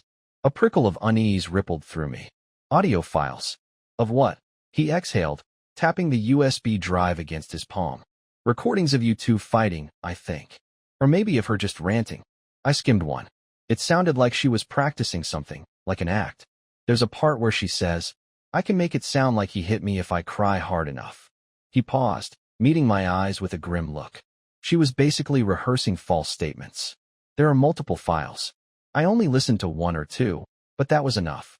My chest tightened. "Are you serious?" A swirl of hope and disbelief churned inside me. That could be huge, if it's actually her voice planning to lie about abuse. Kelvin nodded. "I'm sure it's her. She was always messing around with voice memos, talking into her phone or these little digital recorders. I guess she saved them to this USB. Don't ask me why she didn't delete it. Ego maybe. Or maybe she forgot." I stared at the USB drive like it was a loaded gun. This could be the proof I needed to protect myself from her twisted narrative. This is big," I said slowly, my pulse thundering. "Thank you for giving it to me. But why are you helping me? You know how I feel about you." Kelvin's face crumpled with remorse. "I deserve your hatred. Kayla used me. I see that now. And after hearing those recordings, I realized she might pull the same stunt on me someday. She's not above lying to cops about anything if it suits her. So maybe I'm doing this to protect myself, too." He held out the USB. "All I ask is that you don't drag me down with her if you can help it." I grabbed the USB with trembling fingers. "I won't. But be ready. Her lawyers might subpoena you if she keeps lying. You might have to testify." He gave a resigned shrug. Better that than living with guilt. For a long moment, we sat in silence, the distant bark of a dog and the hum of city traffic floating on the breeze. I studied Kelvin's expression. He looked beaten down by regret, his voice carrying an undercurrent of shame. For the first time since this fiasco began, I felt a flicker of empathy for him, twisted as that might be. With a curt nod, I stood. "I appreciate it," I managed. "This might save me." He glanced up, meeting my gaze. "I hope it does." Then, without another word, he rose and walked away, leaving me alone with the small plastic drive that could blow Kayla's entire scheme apart. The rehearsal tapes. I didn't wait. I drove straight back to Brian's place. He was out for the evening, so I had privacy, and popped the USB into my laptop. My heart pounded as I opened the folder. A dozen or so audio files, each labeled only by a date that seemed to span the last 3 months. I clicked on the earliest one. Kayla's voice crackled through my computer speakers. It was definitely her, rambling about how she was sick of living in a cramped apartment, how she deserved a real life. She mentioned me by name, complaining that I didn't appreciate her, and then muttered something about needing to find a way out. The tone was frustrated, but not damning. I skimmed forward to a file dated 2 weeks after that. This time, her tone was more calculated, with a chilling calm. "If I have to say he grabbed me, I will," she said, her voice so casual it made my stomach knot. "They'll believe me if I cry. I know how to produce tears on command." I paused, goosebumps pricking my arms. This was beyond cunning, it was downright sociopathic. My mind flashed to all her threats, how she'd leveraged her meltdown persona in front of the cops. Here was the blueprint. I clicked on a file from just a month ago. The timestamp told me it was recorded around 3 a.m.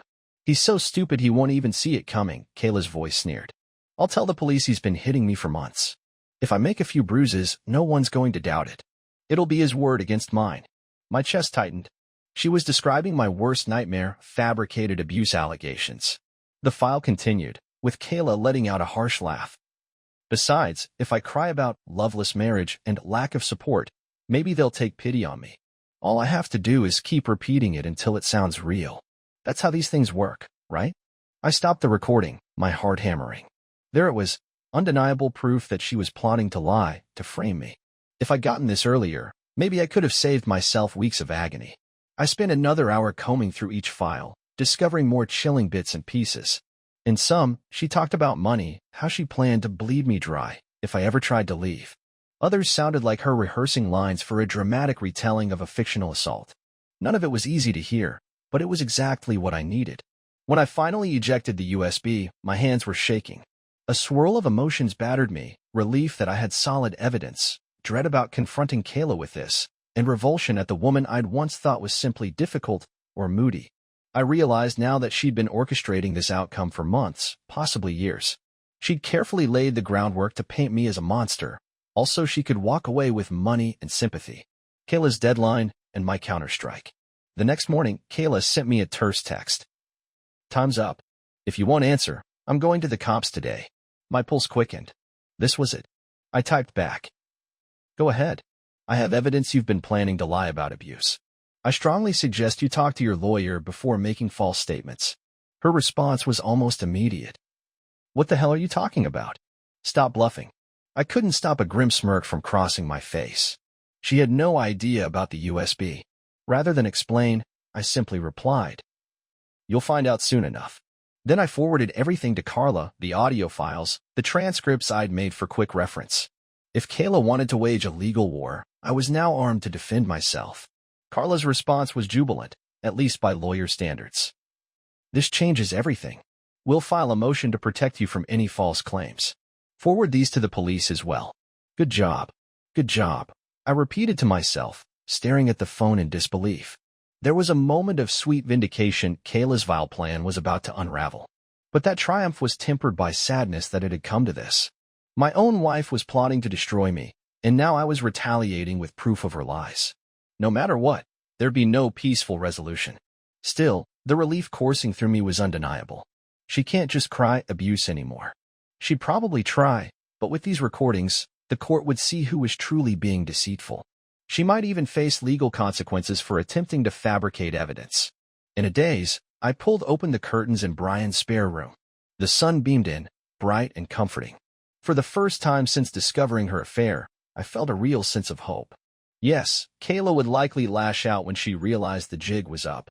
Yes, we still had a complicated divorce, a ransacked apartment, and 1,000 other loose ends. But in the big picture, I was no longer helpless. Her manipulations had an expiration date. The calm before the storm. I sat on the edge of the bed, phone in hand, mentally preparing for Kayla's inevitable meltdown. She thrived on confrontation. Once she realized I had the upper hand, she'd probably become even more erratic. But I was done cowering. Whatever happened next, I was ready. I had a place to stay, thanks to Brian's generosity. I had a lawyer who believed in my case. And I had the crucial evidence that Kayla had incriminated herself with her own words. Outside, the summer sun gleamed on the windshield of my car. Life was moving on, even while my private world burned. I inhaled deeply, letting the moment ground me in reality. This is your chance to break free, I told myself. Don't waste it. Somewhere across town, Kayla was likely stewing, waiting to unleash another wave of threats or demands. But this time, I wouldn't be caught off guard. This time, I had the ammunition to fight back, and to finally end this toxic marriage once and for all. I set the phone aside, stood, and walked to the kitchen to find something to eat. My hands still trembled from the adrenaline, but beneath that tremor, I sensed a growing conviction. Kayla had declared war. Now, I had the power to finish it. And I would. I spent the next few days living in a haze of uneasy anticipation, waiting for Kayla to figure out just how badly she'd incriminated herself with those USB recordings. It felt like standing on a fault line, bracing for the quake that could split my world open again. Each morning, I woke up in Brian's spare room with my heart pounding, half expecting an angry phone call, a barrage of texts, or another stunt that would force me to scramble into damage control mode. But for a brief window, Kayla was silent, a calm before the next storm. Deep down, I knew she was plotting her next move. The legal maneuvers begin. My lawyer, Carla, wasted no time filing the new evidence with the court. We submitted an affidavit explaining how we'd obtained the audio files and included partial transcripts of Kayla's incriminating monologues, her practice runs, describing fabricated bruises, how she'd used tears to get the police on her side, and more. Just reading through the transcripts again made my stomach churn, but I knew this was our lifeline. The judge will want to see proof that these recordings are genuine, Carla told me over the phone. We'll need to prove it's Kayla's voice, confirm the dates, and show they haven't been tampered with. It won't be too difficult. Kelvin can testify to finding them, and a digital forensics expert can confirm the file's integrity. I nodded, though she couldn't see me. Whatever it takes. I just want her off my back. Carla paused. It might get worse before it gets better. She'll be furious once she realizes we have this. Be prepared. I already was. I've been living in a constant state of prepared for weeks, my nerves so taut they felt ready to snap at any moment. Still, I understood the warning. Kayla would not take this lying down. A brazen visit from Kayla's mother. One afternoon, while Brian was at work and I was on a video call with a client, trying to maintain some semblance of normalcy in my job, someone pounded on the front door. It was so aggressive that I almost spilled my coffee. I muted the call, hastily excused myself, and hurried to answer. When I cracked the door open, I found myself face to face with a short, hawk-eyed woman I recognized only from a few tense holiday gatherings, Kayla's mother, Donna. She wasted no time shouldering her way into the living room before I could even greet her. We need to talk, she snapped, arms crossed over a frumpy beige sweater. She was nearly trembling with indignation, or maybe self-righteous fury was her baseline. I sighed, quietly shutting the door behind her. I'm in the middle of a work call, Donna. This isn't a great. She jabbed a finger at me. What on earth are you doing to my daughter? She told me you've been terrorizing her, threatening her finances. That you hired a fancy lawyer to bleed her dry. My God, how can you be so cruel? She's your wife. My jaw dropped. Kayla had obviously told her mother a twisted version of events, one where I was the abuser and she was the hapless victim. Anger surged, but I forced myself to stay calm. Donna, I said evenly, Kayla's lying to you. She's the one who is. Donna cut me off, voice rising. I don't want to hear your excuses. My daughter says you've been sneaking around, trying to catch her in compromising situations, like some obsessed maniac. I let out a bitter laugh. Yeah, I caught her having sex with her taxi driver in his car. That's the compromising situation I found her in, Donna. She's cheating on me, not the other way around. Donna's face reddened, either in shock or denial. For a moment, she looked thrown off balance. Kayla said you invented that story, she hissed. She told me you're so jealous and paranoid that you even attacked the poor driver for no reason. My hands clenched into fists, but I took a slow breath. Attacked him? Kelvin can confirm that never happened. Did Kayla also tell you she destroyed our apartment, stole my documents, and threatened to accuse me of abuse if I didn't hand over the savings? Donna's posture stiffened. I don't believe a word of it. She told me you'd spin crazy lies to discredit her. My patience was hanging by a thread. You can believe whatever you want, but I have evidence she's the one lying. Actual recordings of her admitting she planned to fabricate abuse claims. You know, real proof. Not just rumors. At that, Donna's eyes darted with uncertainty. Recordings? Her tone wavered. Yes. Recordings of Kayla bragging that she'd cry her way into convincing everyone I hurt her. If you're here to defend your daughter's actions, you're going to have a hard time once this goes to court. For a second, Donna looked almost afraid. She recovered quickly, though, and put her chin up. Kayla said you'd blackmail her with made-up evidence. I'm warning you, if you keep harassing her, I'll help her file charges against you for intimidation. I won't let you ruin her life. Before I could respond, she stormed to the door, yanking it open so hard it rattled. With one last glare over her shoulder, she spat, "You'd better watch yourself," and then slammed the door behind her. I stood there, fists clenched at my sides, hearing my heart thud against my ribs. The nerve of that woman, barging into Brian's house, regurgitating Kayla's lies, and threatening me with more legal trouble. But beneath the anger, I felt a pang of pity. Donna had no clue who her daughter really was. Kayla had always been difficult, but she hid the full extent of her manipulations from her family. Now, that blindness was fueling her mother's righteous crusade. A moment later, my laptop pinged from the coffee table, reminding me I was still in the middle of a work call. Cursing under my breath, I rushed back to it, apologizing to the client for the unexpected interruption. My head pounded with stress, but I forced myself to focus on the tasks at hand. At least for now. Pressure at work. Kayla's smear campaign had begun trickling into my workplace. A few coworkers reached out privately, asking if I was okay, hinting they'd heard some rumors. I tried to keep it vague. I was going through a complicated divorce, and Kayla was lying to people about me. Some understood. Others gave me cautious half-smiles and told me to take care. Worse yet, my manager called me into a meeting the next day, closing the door with a somber look. "I don't want to pry into your personal business," she said, "but corporate's gotten wind of potential harassment allegations. We have to take these things seriously. Are you facing any criminal charges right now?" My stomach twisted. No, absolutely not. There's no basis for any charges. It's just my soon-to-be ex-wife spreading malicious stories because she doesn't want a fair divorce. She nodded, pursing her lips. All right, well, if the company is contacted by your wife or her representatives, we'll have to investigate. I'm just giving you a heads up. Sorry you're dealing with this. I forced a tight smile. Thanks. I appreciate that. Leaving her office, I felt that sense of dread creep back in. Kayla was gunning for me on every front. Personal, legal, professional. And it had only been a few days since we filed those recordings with the court.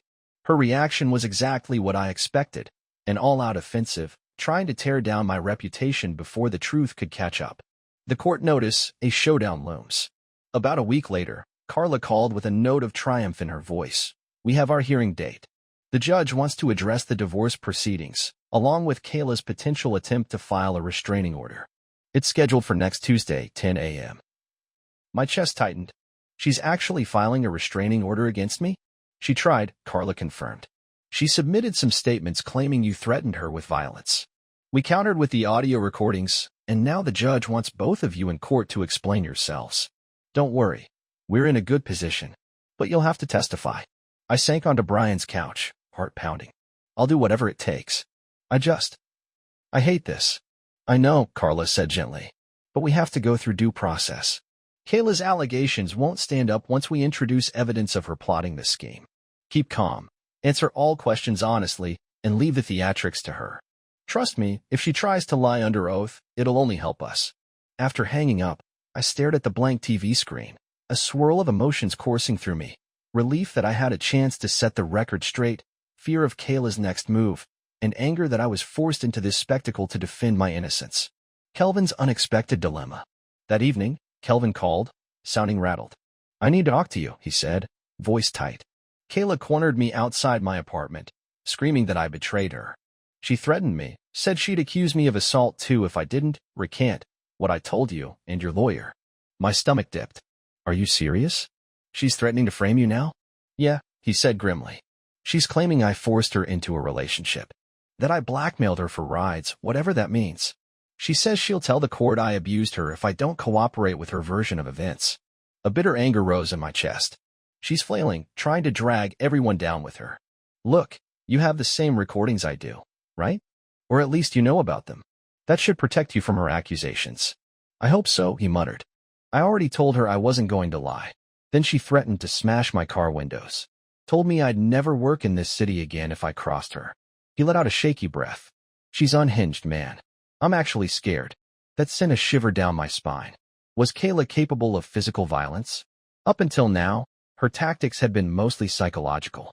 But the raw fury and desperation in her latest moves suggested she might take it further.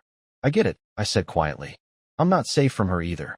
Just keep your distance, document everything, and if she shows up again, call the police. She can't keep getting away with this. Kelvin sighed. Got it. Good luck at the hearing. You too, I said, then hesitated. If they call you as a witness, you'll testify to everything you know, right? Her threats, the recordings? He let out a resigned breath. I will. I'm done lying for her. I thanked him and hung up, raking a hand through my hair. Kayla's destructive vortex was widening, threatening to pull Kelvin under too. For a moment, I almost felt sorry for him. He'd made his bed by sleeping with my wife, but even he didn't deserve to be threatened like this. An encounter at the apartment. I needed a few documents I'd left behind at the apartment, bank statements, and an old medical bill. So I drove there on a Sunday afternoon when I hoped Kayla would be out. The plan was simple. Sneak in, grab what I needed, and leave. I'd already changed my mailing address to a P.O. box, so hopefully, I wouldn't have to come back often. When I arrived, the building was quiet. The hallway smelled faintly of someone's cooking, garlic, maybe. My stomach rumbled, but I pressed on. Inside, the apartment looked a bit more orderly than the last time I'd seen it. Furniture rearranged, random boxes stacked in corners. Clearly, Kayla was making it her own again. The wedding photo that once hung near the entrance was gone. I wondered if she'd tossed it or burned it. I crept to the bedroom, found the small chest of drawers where I used to keep paperwork, and started rifling through old folders. A wave of nostalgia and sadness threatened to overwhelm me, but I pushed it aside. Focus on the task. Then I heard the front door swing open, followed by Kayla's voice. My body went rigid. I hadn't even closed the bedroom door. I'd been so sure she was out. Can't believe they had the nerve to, she was saying to someone, her tone laced with irritation. Then she must have caught sight of my shoes by the entrance because her voice spiked in alarm. What the? He's here? Now. Footsteps pounded toward the bedroom. I barely had time to brace myself before she burst in, eyes blazing. Behind her stood a petite woman in business attire, possibly her new lawyer. Kayla shot me a death glare. You have no right to be here. I clutched the papers I needed, forcing my voice to stay even. I have every right. My name is on the lease. I'm here for my documents, which you've conveniently tried to hide. She scoffed. Hide? I'm not your secretary. I don't keep track of your junk. Get out before I call the police. Her lawyer stepped forward, clearly uncomfortable. Maybe we can schedule a time for him to retrieve personal belongings with an agreed-upon date, she suggested softly, as if trying to defuse a bomb. We don't want another confrontation. Kayla's face twisted with fury. She pointed at me, voice shrill. He's not welcome here. My client rights, my rights, are being violated by him barging in without notice. I exhaled slowly. Technically, I'm a leaseholder. But fine, I'll leave if you want. I've got what I came for. I held up the folder. Next time, try not to rummage through my stuff or burn it. She opened her mouth to unleash more insults, but her lawyer stepped in front of her. That's enough, Kayla, the lawyer hissed, eyes flicking between us. She turned to me, forcing a tight smile. In the future, we'll coordinate through your attorney, all right? Let's avoid these messy encounters. I nodded, surprised that Kayla's own lawyer was urging calm. I half expected Kayla to pivot and launch another tirade, but maybe she sensed that publicly raging in front of her counsel wouldn't help her case. She just stood there, arms folded, chest heaving with suppressed anger. I sidled past them, the tension so thick it nearly crackled. Kayla's eyes followed me like a predator. For a brief second, I thought I caught a glimpse of genuine fear behind her outrage. Fear that, despite her theatrics, she was on the losing side. Then she clenched her jaw, turning away. As soon as I hit the hallway, relief flooded my system. My pulse was racing, though I tried to keep my face neutral. Out in the parking lot, I practically sprinted to my car, slamming the door shut behind me. My hands trembled as I clutched the steering wheel. Another close call. Another chance for Kayla to spin some false story about me breaking in or threatening her. But at least her lawyer had been there to witness that I was calm and that Kayla was the aggressor. A moment of unity. That evening, I slumped onto Brian's couch, flipping mindlessly through TV channels. Nothing registered. My thoughts were still stuck on Kayla's glare, her mother's threats, Kelvin's uneasy phone call, and the impending hearing. It felt like an entire lifetime had unraveled in a matter of weeks. Brian dropped onto the seat beside me, offering a lukewarm can of soda. "You look like death warmed over," he said bluntly. "Thanks," I muttered, cracking open the can. "I feel worse." He studied me for a moment. "You're not alone, you know. You've got me, a lawyer who's on top of this, and apparently even the Uber guy is on your side now. If Kayla tries anything at this hearing, you'll come out fine." I managed a weak smile. "That's the plan. Still terrifying, though. If she tries something insane." Brian exhaled. "She might. But you've got a smoking gun," her own voice bragging about her scheme. "That's not easy for her to explain away. Besides, you're a decent guy, and people can sense that. She's the one running around making enemies." His confidence buoyed me for a moment. I sipped my soda, letting the caffeine jolt my tired brain. "Thanks, man. I really appreciate you letting me stay." He clapped my shoulder. "Anytime. You'll owe me big when this is over, maybe a free vacation somewhere tropical." He smirked. "But seriously, hang in there. This hearing is your chance to punch back." Counting down to the court date. With the court date looming, Carla prepared me relentlessly. We ran through likely questions, including how I found out about Kayla's affair, the confrontation by the river, the incident with the stolen documents, and, of course, the audio recordings.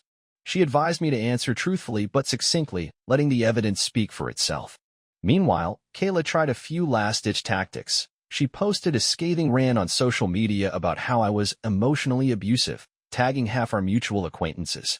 She plastered tearful selfies, claiming she feared for her life, then removed them the next day. I recorded screenshots, fuel for Carla's evidence folder. Even her mother, Donna, tried calling me again, leaving a voicemail filled with outraged demands and cryptic threats. I forwarded the message to Carla, then blocked the number. My life was consumed by this legal battle. My marriage, once simply unhappy, was now a destructive, all-out war. But a sense of grim determination settled over me. If Kayla wanted a fight, she was getting one. And this time, I had the proof I needed to stand my ground. Part of me still mourned the relationship we once had or thought we had. But each new low Kayla sank to only harden my resolve. There was no reconciliation, no compromise, no amicable parting. It was full annihilation mode on her side. An ominous night. On the eve of the court hearing, I slept poorly. Vivid nightmares of Kayla screaming at me in a pitch-black courtroom jolted me awake at 3 a.m. For the remainder of the night, I tossed and turned, my thoughts chaotic and unrelenting. I replayed every moment of our marriage, the early arguments I'd brushed off, the countless times I'd tiptoed around her anger, the first sign she might have been unfaithful. If only I'd recognized her capacity for deceit sooner, maybe I could have avoided years of stress and heartbreak. But that was futile thinking. Now I had to face the reality. Our marriage was beyond repair, and tomorrow was the first major step toward escaping it. When dawn finally broke, I dragged myself to the shower, letting hot water pound against the knots in my neck. My reflection in the mirror looked gaunt, shadows bruising the skin beneath my eyes. But I forced a few deep breaths, telling myself I'd need all the composure I could muster. The calm resolve. By mid-morning, I was dressed in a suit and tie, files under my arm, standing outside the courthouse with Carla by my side. The sun filtered through heavy clouds, casting long shadows across the concrete steps. My stomach twisted with a mix of anxiety and grim anticipation. Carla glanced at me, offering a reassuring nod. "Let's do this," she said quietly, leading the way through the double doors.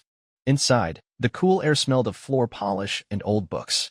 Officials bustled back and forth, attorneys shuffled thick folders, and a steady murmur of conversations hummed in the background. I swallowed hard, trying to still my racing heart. This is it. Somewhere down the corridor, Kayla and her lawyer would be waiting. The woman I used to call my wife was now my adversary in a legal showdown. Part of me felt a crushing sadness at how far we'd fallen. The rest was steeled for battle. The recordings, the stolen documents, the lies, the threats, it had all led to this moment. I squared my shoulders, locked eyes with Carla, and followed her toward the assigned courtroom. No matter how vicious Kayla's performance might be, I had the truth on my side, and I refused to let her destroy me any further. My heart thudded with every step. Our divorce hearing awaited, brimming with tension, unpredictability, and the final unveiling of Kayla's web of deceit. There would be no turning back after today. I was ready.